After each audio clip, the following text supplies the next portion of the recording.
Let's hear some of what Kyle Shanahan said after the game on Friday night. You're sort of touching on why the organization did it. Here's what Shanahan said, why this was the right move for the organization right now. We decided on our 2 we're going to be that we were going with. We'll see how our 53 works out to see if we're going to keep 3 or not. And when we told him that he wasn't the 2, I said we'd like to keep him here as the 3, but we also want to do what's good for him too. And we'll see how this plays out. Now, when we looked at other teams and he told us that he would like another opportunity to go somewhere where we had a chance to be the 2, we thought we got some good deals for him. There's a number of teams involved.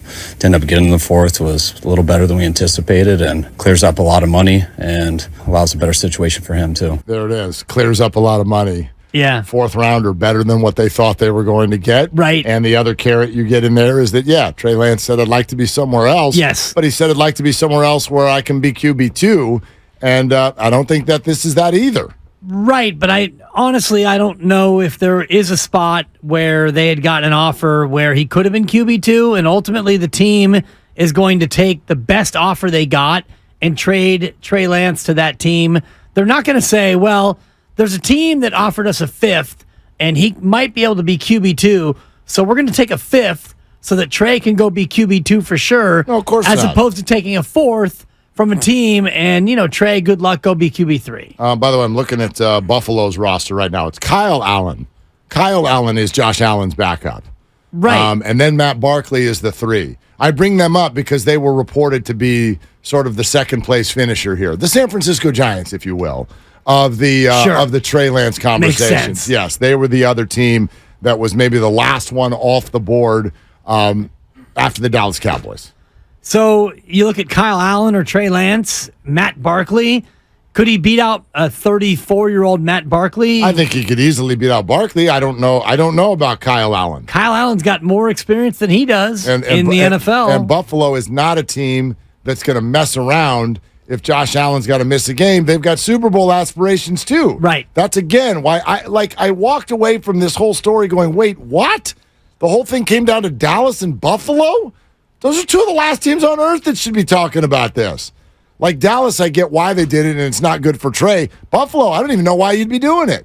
I mean, unless they really, really loved him on draft day.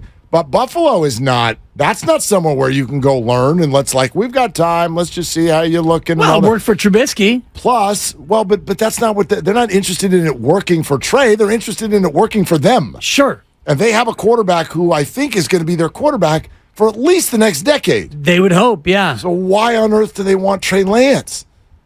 On the cheap to do what? To take Trey in, have Trey be the 3, and then maybe turn Trey into a draft pick when they trade him somewhere else. Well, that's interesting. But again, I don't know why you would.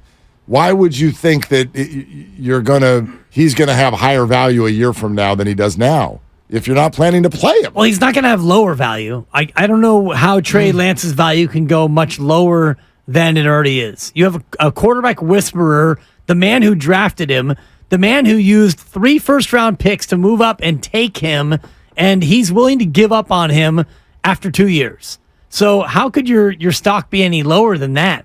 An offensive guru who loved you, moved mountains to get you, saw you for 2 years, and now is willing to part with you for a 4th-round pick? No, I get it. Stock low. All of it looks terrible for Trey. I do also wonder, you and I heard this for weeks leading up to what happened on Friday. Where's the accountability, and why are we letting Shanahan and Lynch off the hook? Yeah.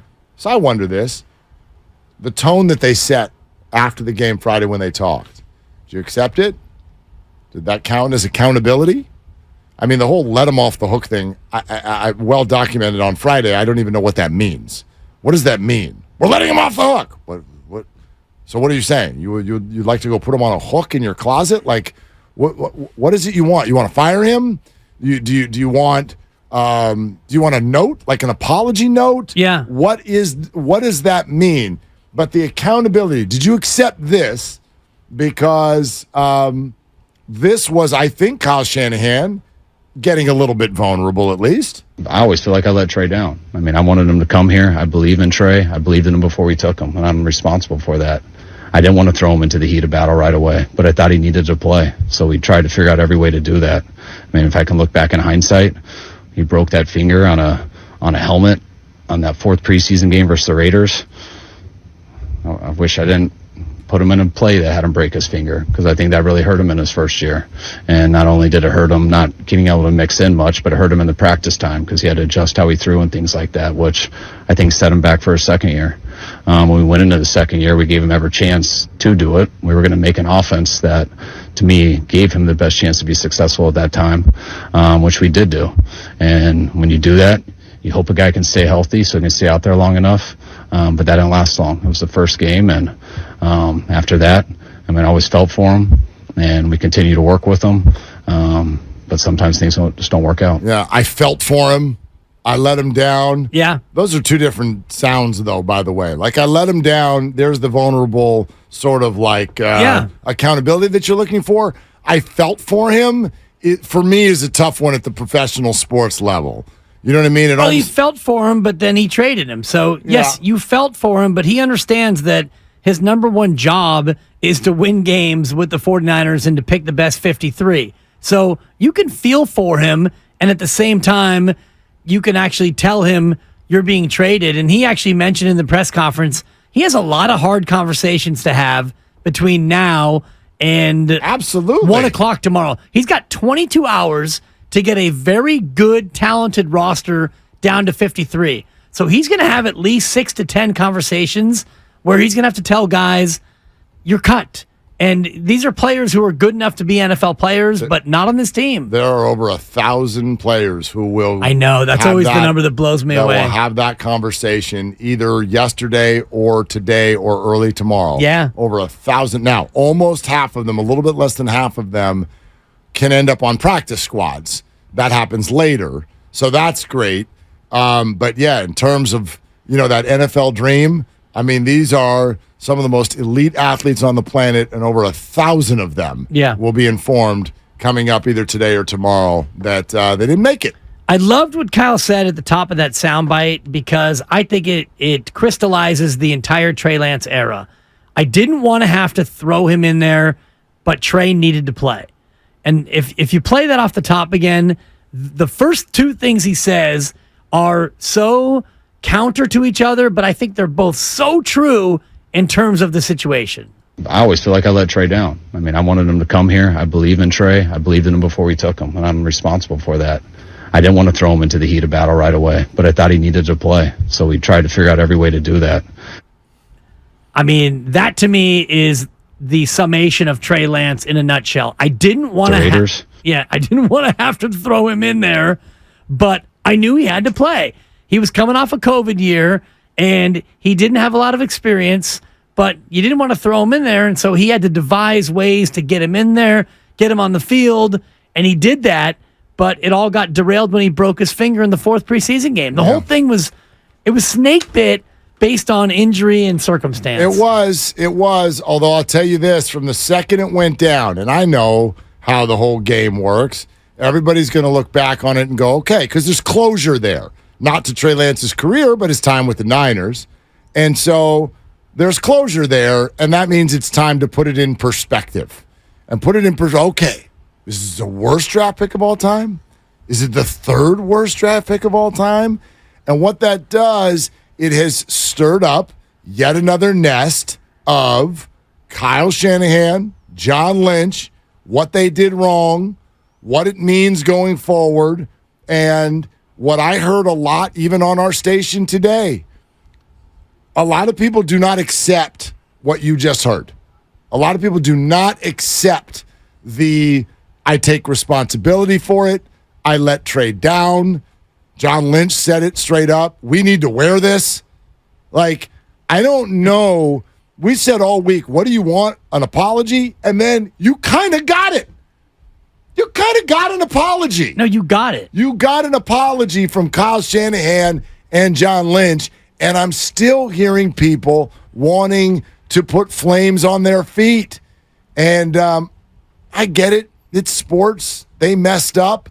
But for me, I'm still going to reserve that kind of criticism for teams that are wayward and mismanaged. For whatever it's worth, I'll throw this at you, because this also came from our buddy Jimmy Shapiro. Actually, no, this one might have been The Athletic. Yeah, this is The Athletic. Check this out, okay? 23 NFL agents were asked, under the condition of anonymity, a number of questions, but the one that I want to highlight is this. If the Commanders are no longer the NFL's most unstable franchise, now that Daniel Snyder's gone, who is? In those 23 responses, how many do you believe said the San Francisco 49ers? Of the 23? Of the 23 agents, right? Of the 23 agents, if the Commanders are no longer the NFL's most unstable franchise, who is? How many said the 49ers? Man, 0? Like, of course. Of course the answer is 0. None. Whew, thank you, Grandy. By I the thought way, I was being led to 11? What do you think's the number one answer on the board? Well, I mean, you're trying to get me to get a buzzer. I'm riding off a ding right now. No, you're fine. There's a couple really funny quirks about this. These answers. The Chargers have to be in the top 5. The Chargers did not get a response. Man. None. 0. 0. The Browns would have to be up there. Browns are not on the list. Grandy, I was hot. Browns Grandy. are not on the list. Why'd I press my luck? By the way, you should get this. Just stop and think for 1 second. The Raiders. Okay, they're on the list, but literally only got 1 vote. Yeah. Come on, man. We talk about this team all the time. Got to be the Cardinals. Thank you. The Arizona Cardinals got 9 of the 23 responses. I love you too, The John. Cardinals got 9 of the 23 responses. Man. Do you want to know what the funniest part of the list is? Hold on. Ready for this? Because you're the funny guy. Oh, yeah. You ready for funny? You want funny? Listen to this. If the Commanders are no longer the NFL's most unstable franchise, who is? 2 of the agents responded, the Commanders. It's another example of agents not listening very well to their clients. Sure. I mean, my God. If the Commanders are not the most unstable franchise, who is? 2 of them answered, the Commanders. Okay. Yeah. Cardinals 9, Colts got 4. Of course. Texans 3, Commanders 2, and each getting a vote, the Raiders, Yeah. the Jets, Wow.